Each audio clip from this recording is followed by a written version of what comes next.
اعوذ باللہ من الشیطان الرجیم، بسم اللہ الرحمن الرحیم۔ سورہ مبارکہ تکاثر پڑھنے کا ثواب۔ روایت ہے چھٹے امام جعفر صادق علیہ السلام سے، بیان کرتے ہیں کہ من قرأ الہاکم التکاثر عند النوم وقع فتنۃ القبر،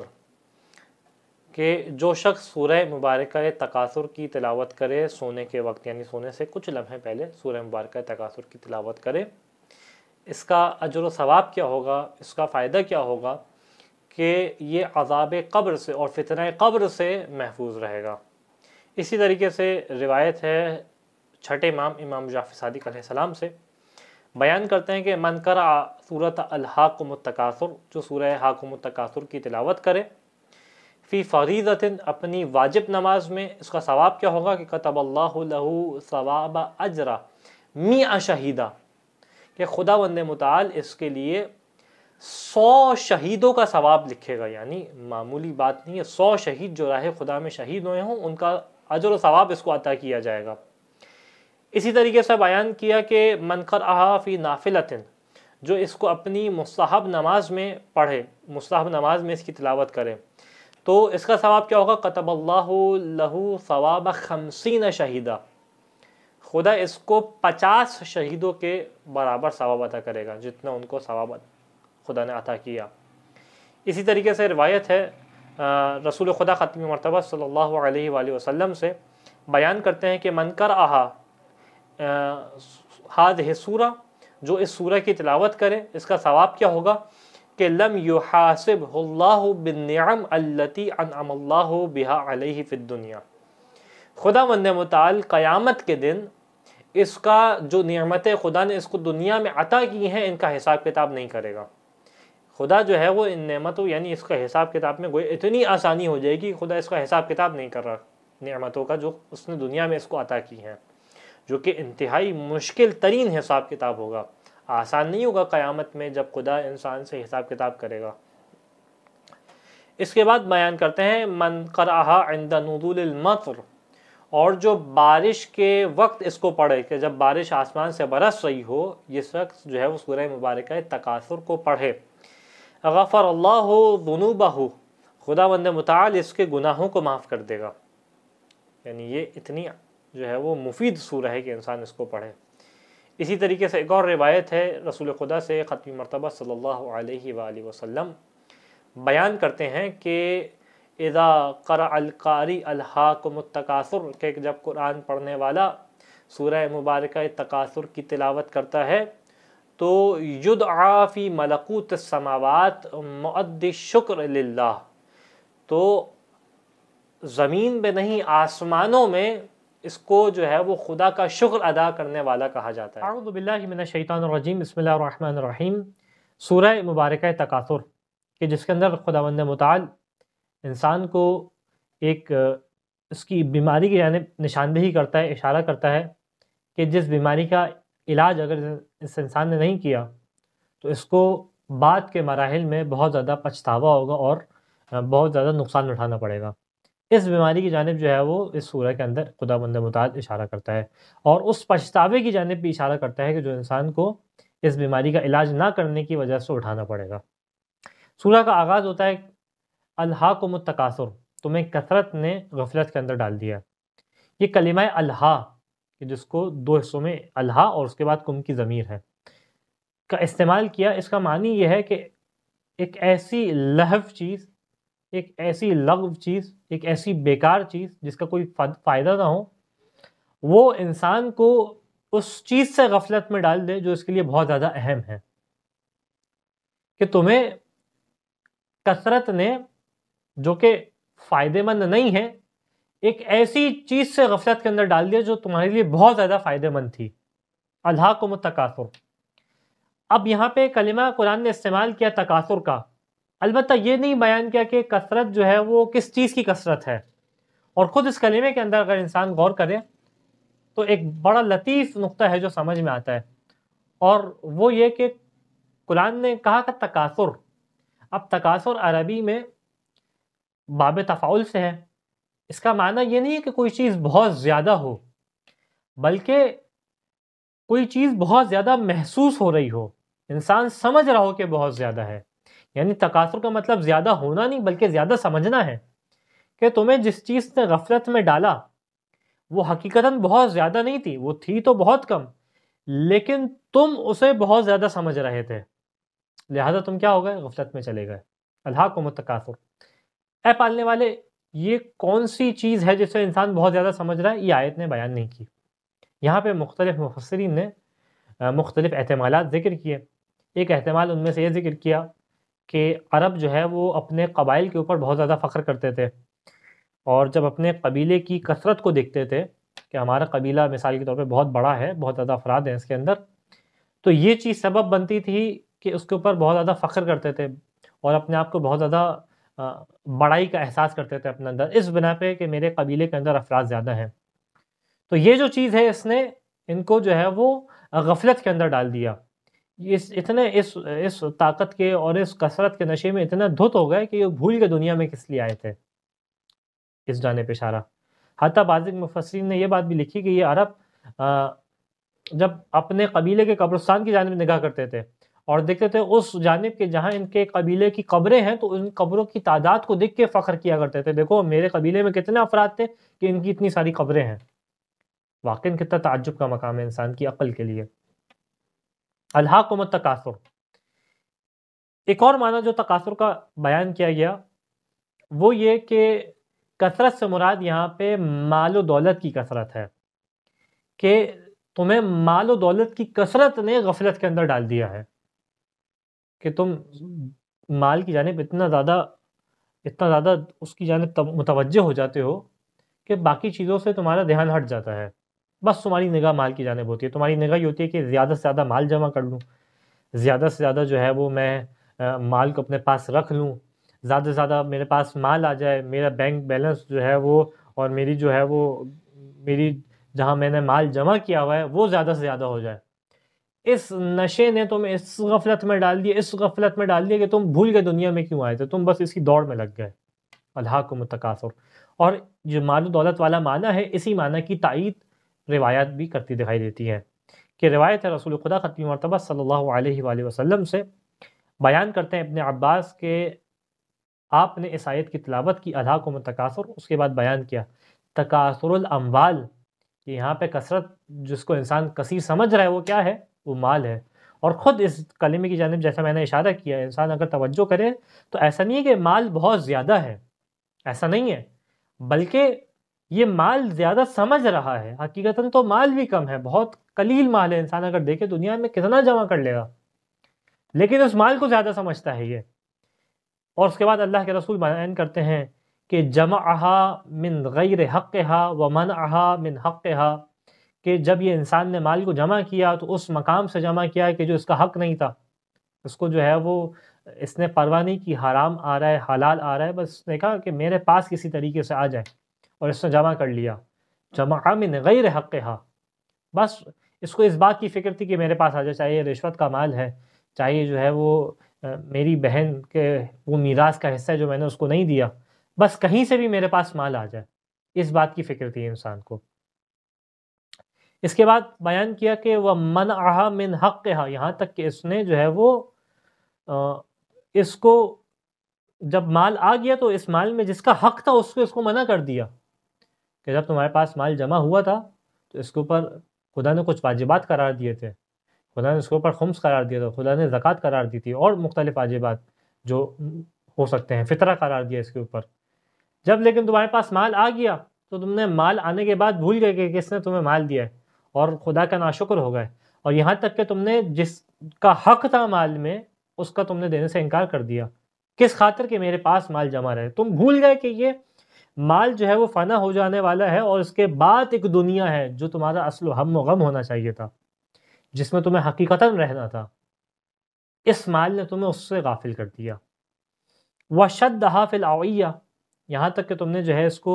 اللہ کے رسول بیان کر رہے ہیں کہ تم نے جو ہے وہ اس کو اپنے پاس ایک ظرف میں جمع کرنا شروع کر دیا، اور جو ہے وہ بڑا مضبوطی سے کر کے باندھ دیا تم نے اس ظرف میں اس کو، کس خاطر کہ میرے پاس بس کثیر مال جمع ہو جائے۔ لیکن اس کا نتیجہ کیا نکلے گا؟ اگلی آیت بیان کرتی ہے، اور تمہیں کب پچھتاوا ہوگا یہ اگلی آیت بیان کرتی ہے، کہ حتیٰ زرتم المقابر، کہ یہاں تک کہ تم اپنی قبر کی زیارت کرو گے. یعنی کنایا ہے اس چیز سے کہ وہ وقت آئے گا کہ تمہاری موت کا وقت ہوگا اور دنیا تم پیچھے چھوڑ چکے ہوگے اور تمہاری دنیا تمہارے علاوہ دوسروں کی حوالے ہو چکی ہوگی، دوسرے اس سے عیاشی کر رہے ہوں گے، دوسرے اس سے مزے لے رہے ہوں گے، اور تمہیں وہ جو تم نے دنیا کمائی تھی اس کا حساب کتاب دینا ہوگا. حتیٰ تم المقابر، اچانک سے تمہارا یہ کثرت کا نشہ ایک دم سے ٹوٹ جائے گا جب تمہارے ساتھ سامنے ملک الموت ہوگا، اور اس کے بعد تم قبر کے اندر تمہیں لٹا دیا جائے گا اور تم سے حساب کتاب کیا جا رہا ہوگا. اس موقع پہ شاید تمہیں یاد آئے کہ کس طریقے سے میں نے جو ہے وہ مال جمع کیا تھا اور کہاں کہاں سے مال جمع کیا تھا. آج سب مال میرا اولاد کے پاس ہے، میرے کچھ یہ مال کام نہیں آ رہا ہے. میرے کام آ رہے ہیں تو وہ نیکیاں ہیں جو میں نے نہیں کی. خدا بند متعالی اس مرحلے سے انسان کو بچائے کہ شدید ملامت ہے انسان کے لیے کہ تمہیں کس چیز سے غافل کر دیا. دیکھو تو تم نے کتنا گھاٹے کا سودا کیا ہے. اس کے بعد بیان کرتے ہیں کلا سوف تعلمون ثم کلا سوف تعلمون، کہ ہرگز نہیں، یہ غلط کام تم نے کیا، توبیخ کی جا رہی ہے، ملامت کی جا رہی ہے، ان قریب تمہیں معلوم ہو جائے گا. اس کے بعد کہا ثم کلا سوف تعلمون، پھر ان قریب تمہیں معلوم ہو جائے گا کہ جب تم جو ہے وہ اپنی قبر میں اٹھائے جاؤ گے تو تمہیں علم آئے گا. اب یہاں پہ سوال ہے کہ خدا نے 2 دفعہ اس کلمے کا استعمال کیا، سوف تعلمون، پھر کہا ثم کلا سوف تعلمون. تو ایک دفعہ علم آئے گا، پھر سے کہا، پھر دوسری دفعہ کہا کہ علم آئے گا. تو یہاں 2 دفعہ علم آنے سے کیا مراد ہے؟ روایات بیان کرتی ہیں کہ جو پہلی دفعہ علم آئے گا اس سے مراد انسان کا قبر میں آنے والا علم ہے کہ جب یہ قبر میں اتارا جائے گا اور اس موقع پہ عذاب الہی کو برداشت کر رہا ہوگا، عذاب الہی اس کے اوپر جو ہے وہ ڈالا جا رہا ہوگا، اس موقع پہ اس کو جو ہے وہ علم آ جائے گا کہ جو کچھ اللہ کے رسول نے کہا تھا صحیح کہا تھا، جو کچھ قرآن نے کہا تھا صحیح کہا تھا، اور یہ تمام باتوں کا یہ علم آ جائے گا اس کو. دوسرا علم کب آئے گا؟ کہ جب قبر سے اس کو بعثت کے لیے اٹھایا جائے گا، مبعوث کیا جائے گا قبر سے اس کو، اور جو ہے وہ اٹھا کے قیامت کے دن اس کو پیش کیا جا رہا ہوگا. اس موقع پہ اس کو علم آ جائے گا کہ جیسا کہ روایت ہے چھٹے امام جعفر صادق علیہ السلام سے بیان کرتے ہیں اس آیت کے بارے میں، کہ ان 2 آیات کے بارے میں، کلا سوف تعلمون ثم کلا سوف تعلمون، کہ یعنی مرتن فی القرہ و مرتن اخرى یوم القیامہ، کہ پہلی دفعہ کب علم آئے گا؟ کہ جب انسان کو واپس پلٹایا جائے گا، کہ جب دنیا چھوڑ کے اپنی قبر کی جانب جا رہا ہوگا، اس موقع پہ اس کو علم آ جائے گا. دوسری دفعہ علم کب آئے گا؟ کہ جب قیامت کے دن اس کو بلایا جائے گا اور قیامت کے دن خدا کے حضور اس کو پیش کیا جائے گا. اس موقع پہ اس کو علم آئے گا کہ میں نے کتنی بڑا گھاٹ والا سودا کیا ہے اور کتنا میں نے نقصان اٹھایا ہے، کتنی چھوٹی اور معمولی سی چیز کے بدلے میں نے کتنا بڑا نقصان کر دیا اپنا. اس کی ذیل میں ایک اور روایت ہے، امام علی علیہ السلام سے بیان کرتے ہیں کہ ما دلنا نشک فی عذاب القبر حتی نزلت الہاکم التکاثر الی قولہ کلا سوف تعلمون یرید فی القبر، کہ ہم جو ہیں وہ عذاب قبر کے بارے میں شک کیا کرتے تھے. اب اس سے مراد طبعاً امام علی اپنی کیفیت بیان نہیں کر رہے ہیں بلکہ مدینہ میں موجود اصحاب کی کیفیت بیان کر رہے ہیں. نعوذ باللہ من ذالک، امام کی دل کی کیفیت اس طریقے سے نہیں ہو سکتی کہ کسی چیز کے بارے میں اتنی واضح چیز کے بارے میں شک کریں. اس کے بعد کیا کہتے ہیں کہ گویا اصحاب گویا شک کرتے تھے یہاں تک کہ یہ سورہ نازل ہوئی، اور اس سورہ میں یہ آیت نازل ہوئی کہ کلا سوف تعلمون، ان قریب تمہیں علم آ جائے گا. تو اس سے بیان کہ اس سے مراد کیا ہے؟ یعنی یریدو فی القبر، قبر کے اندر تمہیں علم آئے گا کہ جب تمہیں عذاب قبر دیا جا رہا ہوگا تمہیں علم آ جائے گا، تمہیں معلوم ہو جائے گا کہ جو کچھ کہا گیا تھا سچ کہا گیا تھا، جسے ہم نے جھٹلایا، سچ کو بات کو جھٹلایا. ثم کلا سوف تعلمون، اس کے بعد بیان کیا اگلی آیت کہ بعد البعث، کہ جب تمہیں قبر سے مبعوث کیا جائے گا، قبر سے اٹھایا جائے گا، تمہاری قبر کو پھاڑا جائے گا، اور جب تمہیں خدا کے حضور پیش کیا جائے گا اس موقع پہ تمہیں علم آ جائے گا کہ جو کچھ اللہ کے رسول نے کہا تھا صحیح کہا تھا. آیت نمبر 5 کی جو بیان کرتی ہے کلا لو تعلمون علم الیقین لترون الجحیم. اب اس آیت کا جو ہے وہ 2 طریقے سے ترجمہ کیا جا سکتا ہے اور 2 طریقے سے اس کی علم نحو کے اعتبار سے ترکیب کی جا سکتی ہے، اور معنی جو ہے 2 طریقے سے نکالا جا سکتا ہے. پہلا طریقہ کار یہ ہے کہ یہاں پہ جو لو کا استعمال کیا، کلا لو تعلمون، کہ اگر تمہیں علم آ جائے. کون سا علم؟ علم یقین آ جائے. تو اب اس کی جزا کیا ہوگی اس کے بارے میں اختلاف ہے. بعض کہتے ہیں کہ اس کی جگہ محذوف ہے، اور بعض کہتے ہیں کہ اگلی آیت اس کی جزا ہے. وہ کیا ہے کہ لترون الجحیم، کہ اگر تمہیں علم آ گیا تو تم جہنم کو دیکھو گے. یعنی اس آیت سے اگر ترجمہ کیا جائے اور مطلب نکالا جائے تو اس کا یہ بنے گا کہ اگر تمہیں علم آ گیا اور علم یقین آ گیا تو تم جہنم کو دیکھو گے، لَتَرَوُنَّ الْجَحِيمَ، یہ پہلا معنی ہو گیا۔ اس معنی کے اندر جو ہے بعض مفسرین نے اشکال کیا کہ یہ معنی نہیں ہو سکتا، کیونکہ علم یقین جب انسان کو آئے گا تو وہ مرحلہ نہیں ہوگا کہ جب انسان آنکھوں سے جہنم کو دیکھ رہا ہوگا، بلکہ علم یقین تو انسان کو قبر میں آ جائے گا اپنی، اور قبر میں جو ہے وہ جہنم کو آنکھوں سے نہیں دیکھ رہا ہوگا۔ بعض مفسرین نے اس طریقے سے جو ہے اس میں معنی میں اشکال کیا۔ جو دوسری نحوی ترکیب اور دوسرا معنی جو اکثر مفسرین نے کیا ہے یہاں پہ، اکثر، اور ہمارے مفسرین نے بھی اور برادران کے مفسرین نے بھی اکثر یہی معنی کیا، اور وہ کیا کہ لو کی جزا جو ہے، لو تعلمون علم الیقین کی جزا محذوف ہے اور اس آیت میں بیان نہیں کی گئی۔ اور کس طریقے سے ہو جائے گا کہ کلا لو تعلمون علم الیقین، اگر تمہیں علم یقین آ گیا، جزا کیا ہوگی اس کی کہ اگر تمہیں علم یقین آ جاتا تو تمہیں یہ کثرت جو ہے وہ غفلت میں نہ ڈالتی۔ یہ کثرت تمہیں، یعنی جزا محذوف ہوگا، یہ محذوف کیا ہے وہ کہ یہ کثرت تمہیں جو ہے وہ غفلت کے اندر نہیں ڈالتی، بلکہ تمہیں علم یقین آنے کے بعد تم اس اپنے مقصد کی جانب متوجہ رہتا جس کی وجہ سے تمہیں خلق کیا گیا ہے۔ کلا لو تعلمون علم الیقین۔ اور لترون الجحیم کا جو معنی ہو جائے گا وہ یہ معنی ہو جائے گا کہ ضرور بضرور، اب بالکل الگ معنی ہو جائے گا پہلی والی آیت سے کہ ضرور بضرور تم جو ہے وہ جہنم کو دیکھو گے، اور لام یہاں پہ لو کے جواب والا نہیں بلکہ لو کی جزا والا نہیں، لام تاکید والا ہو جائے گا، لترون الجحیم، ضرور بضرور تم جو ہے وہ جہنم کو دیکھو گے۔ اب یہاں پہ یہ تو نحوی ترکیب اور اس کے ترجمے کے اعتبار سے بات ہو گئی۔ اب یہاں پہ کہ اس آیت کا معنی کیا ہے اور یہاں پہ علم یقین کس کو کہتے ہیں، تو علم یقین جاننے سے پہلے ہم جانتے ہیں یقین کیسے کہتے ہیں۔ یقین جو لغت نے بیان کیا کہ العلم لا يداخلہ شک ولا ریب، کہ علم اور یقین وہ منزل ہوتی ہے کہ ایک ایسا علم کہ جس کے ساتھ شک نہ ہو، جس کے ساتھ انسان کے ذہن میں، دماغ میں شک نہ ہو، اس کیفیت کو کہتے ہیں یقین کی کیفیت۔ اسی طریقے سے اور بھی معنی کیا کہ یقین کا معنی کیا ہے، جب شک زائل ہو جائے، زوال الشک، یہ جو ہے وہ یقین کا معنی مختلف عرب کی لغات نے بیان کیا۔ پھر اس یقین کے اندر بھی مراتب ہیں۔ یقین جو ہے وہ ہر ایک کا یقین برابر کی منزل پہ نہیں ہے۔ ہاں یہ بات صحیح ہے کہ شک نہیں ہے،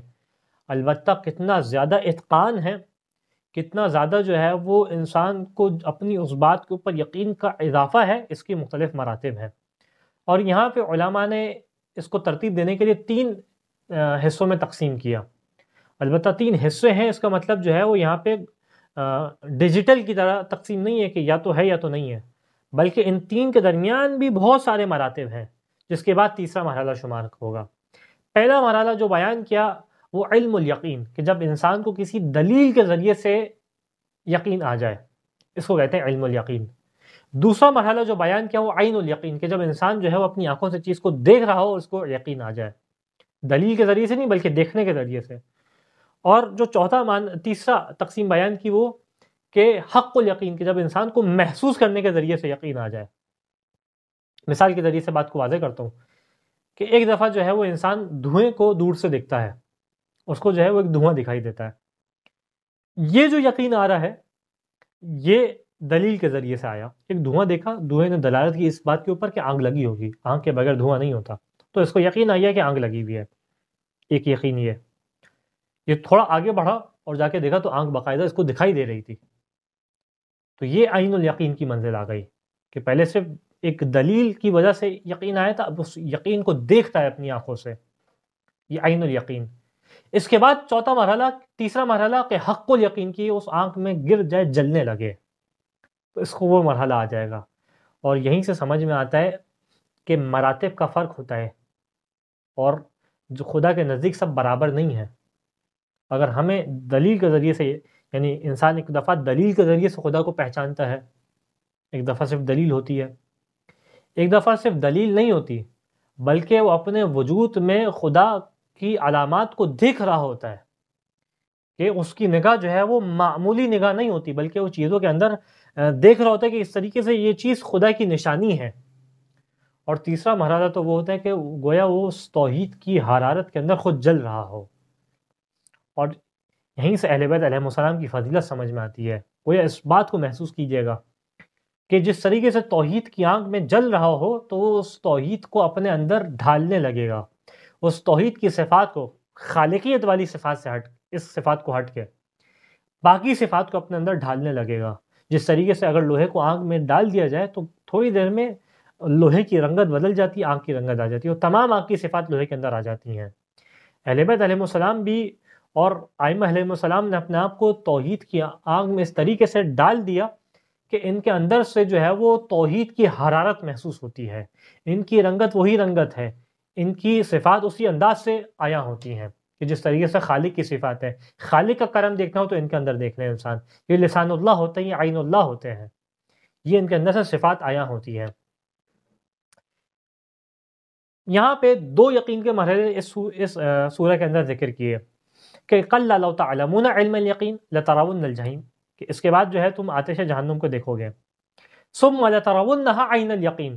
اور تم عین یقین کو بھی دیکھ لو گے، عین یقین کی منزلت پہ بھی پہنچ جاؤ گے۔ یہ عین یقین کب ہوگا؟ کہ جب قیامت کے دن انسان کو اٹھایا جائے گا اور قیامت کے دن یہ آتش جہنم کو دیکھ رہا ہوگا، یہ صراط مستقیم کو دیکھ رہا ہوگا، یہ پل صراط کو دیکھ رہا ہوگا، یہ جنت کے دروازوں کو دیکھ رہا ہوگا، یہ جہنم کو دیکھ رہا ہوگا کہ جہنم کے شعلے جب بھڑک رہے ہوں گے تو اس کو عین الیقین آ جائے گا، دیکھنے والا یقین آ جائے گا۔ البتہ یہاں پہ ایک سوال کیا جا سکتا ہے کہ تیسرا مرحلہ کہاں پہ بیان ہوا، اور وہ یہ کہ تیسرا مرحلہ جو ہے وہ سورہ مبارکہ واقعہ میں بیان ہوا کہ ان ھذا لہو الحق الیقین، کہ جب جو ہے وہ خدا کی آیات کو جھٹلانے والوں کو جہنم کے اندر ڈال دیا جائے گا تو اس موقع پہ کہا جائے گا کہ یہ وہ ہے جو حق الیقین ہے، کہ جب آتش جہنم کے اندر جل رہے ہوں گے تو اس حق الیقین کی منزل کو پہ پہنچیں گے کہ جو کچھ خدا نے وعدہ کیا تھا وہ صحیح وعدہ تھا۔ البتہ یہاں پہ سوال یہ کہ اگر انسان چاہتا ہے کہ اپنے یقین کی قلب کی یقین کی کیفیت کو محسوس کرے کہ آیا یقین کی کیفیت ہے یا نہیں، تو اس کی کیا علامات ہیں؟ جی بالکل اس کی علامات ہیں، اور روایت نے بیان کی اس کی علامات۔ سوال کیا گیا 8ویں امام رضا علیہ السلام سے کہ ایو شیئن الیقین، کہ ابن رسول خدا یہ یقین کیا چیز ہے، کیسے پہچانے یقین ہے؟ تو امام رضا نے 4 علامات بیان کی یقین کی، کہا کہ التوکل علی اللہ، یقین یہ ہے کہ خدا کے اوپر توکل کرو، بھروسہ کرو خدا کے اوپر، خدا امور کو دیکھنے والا ہے۔ والتسلیم للہ، خدا کے آگے تسلیم خم کر دو کہ پالنے والے جو تیرا حکم ہے میں اس کو انجام دوں گا۔ تیسرا مرحلہ کیا ہے کہ الرضا بقضاء اللہ، جو کچھ خدا فیصلہ کرے، جو کچھ خدا تمہارے لیے بیان کرے، جو کچھ خدا تمہارے حق میں فیصلہ کرے، تمہارے خلاف فیصلہ کرے، جو بھی فیصلہ کرے خدا،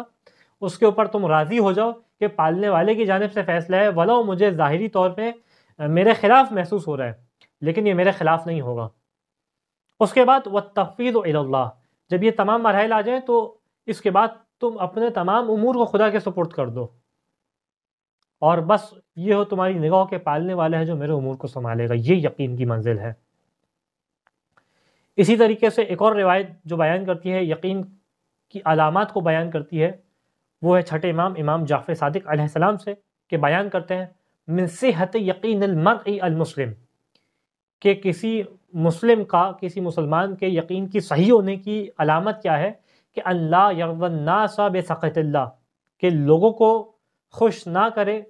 خدا کی غضب کے بدلے میں، یعنی ایسا نہ ہو کہ کوئی ایسا فعل انجام دے کہ لوگ تو اس سے راضی ہو جائیں لیکن خالق اس سے غضبناک ہو جائے، ایسا نہیں کرے گا۔ کیوں؟ کیونکہ اس کو خالق پہ بھروسہ ہے۔ اس کے بعد ولا یلومہم علی ما لم یعطہ اللہ، جو کچھ خدا نے عطا نہیں کیا اس کو اور دوسروں کو عطا کیا ہے تو دوسروں کی ملامت نہ کرے کہ خدا نے تمہیں کیوں عطا کیا اور مجھے کیوں عطا نہیں کیا، لہٰذا تمہاری برائی کروں گا میں۔ یہ حسد کی کیفیت اس کے اندر پیدا نہیں ہوگی، کسی اور کی ملامت نہیں کرے گا۔ تو یہ وہ علامات ہیں کہ جو انسان کے اندر یقین کی کیفیت کو پیدا کرتی ہیں۔ تو انسان اگر چاہتا ہے یقین کو اپنے اندر پیدا کرے تو ان علامات کو اپنے اندر ڈھالے تاکہ اس کے یقین کے اندر اضافہ ہو، اور جس کے اندر یقین ہوگا یہ علامات خود بخود بڑھنے لگیں گی۔ اس کے بعد آیت بیان کرتی ہے ثم لا تسألن یومئذ عن النعیم، اور اس موقع پہ تم سے سوال کیا جائے گا۔ کس بارے میں سوال کیا جائے گا؟ نعمتوں کے بارے میں، نعیم کے بارے میں سوال کیا جائے گا۔ اب ظاہر آیت تو ایک مطلقاً معنی بیان کرتی ہے کہ نعمت کے بارے میں سوال کیا جائے گا، البتہ جو روایات بیان کرتی ہیں کہ یہاں نعمت سے کون سی نعمت مراد ہے، اور ایک نہیں کئی روایات ہیں جو اس معنی کو بیان کرتی ہیں کہ نعمت سے کون سی نعمت مراد ہے۔ لہٰذا چھٹے امام جعفر صادق علیہ السلام بیان کرتے ہیں اس آیت کے بارے میں کہ قال نحن من النعیم، ہم ہیں خدا کی نعمت کہ جس کے بارے میں سوال کیا جائے گا۔ اسی طریقے سے ایک اور روایت ہے چھٹے امام جعفر صادق علیہ السلام سے کہ اس آیت کے بارے میں جب آپ سے سوال کیا گیا تو بیان کیا کہ تسأل هذه الامة عما انعم اللہ علیہا برسولہ، اس امت سے سوال کیا جائے گا کس کے بارے میں کہ جو اللہ نے رسول کی نعمت ان کے اوپر نازل کی تھی، اس نعمت کے بارے میں سوال کیا جائے گا۔ ثم باہل بیتہ علیہم السلام، اس کے بعد رسول کے جو اہل بیت علیہم السلام ہیں ان کے بارے میں امت سے سوال کیا جائے گا کہ تم نے ان کے ساتھ ہم نے ان کی اطاعت کو تمہارے اوپر فرض قرار دیا تھا، ہم نے ان کے احترام کو تمہارے اوپر فرض قرار دیا تھا، تو تم نے ان کے ساتھ کس طریقے سے رویہ اختیار کیا؟ کیا تم نے ان کی اطاعت کی یا نہیں کی؟ کہ تم نے ان کا کہا مانا یا نہیں مانا؟ کیا تم نے اپنے دل میں ان کی عظمت کا اقرار کیا یا نہیں کیا؟ تو کیا تم نے ان کی ولایت کا اقرار کیا یا نہیں کیا؟ یہ سوال کیا جائے گا۔ اسی طریقے سے ایک اور روایت ہے آپ سے بیان کرتے ہیں کہ اس آیت کی تلاوت کی کہ ثم لتسألن یومئذ عن النعیم، پھر کہا واللہ ما هو الطعام والشراب، کہ یہ اللہ کی قسم کھانے پینے کی نعمتیں نہیں ہیں کہ جس کے بارے میں سوال کیا جائے، بلکہ کیا ہے ولیکن ولایتنا اہل البیت، بلکہ اس نعمت سے مراد ہم اہل بیت علیہ السلام کی ولایت ہے۔ آیا تم نے اس ولایت کو مانا تھا یا نہیں مانا تھا؟ انسانیت سے اس نعمت کے بارے میں سوال کیا جائے گا، اور اس ولایت کو ماننے کے بعد آیا تم نے اس کے اوپر اس ولایت کے تقاضے کو بجا لائے یا نہیں بجا لائے یہ تم سے سوال کیا جائے گا۔ خدا مند متعال سے دعا ہے کہ سورہ کے مطالب کو پڑھنے کی، اس پہ عمل کرنے کی توفیق عطا فرما۔ وآخر الدعوانا ان الحمد للہ رب العالمین۔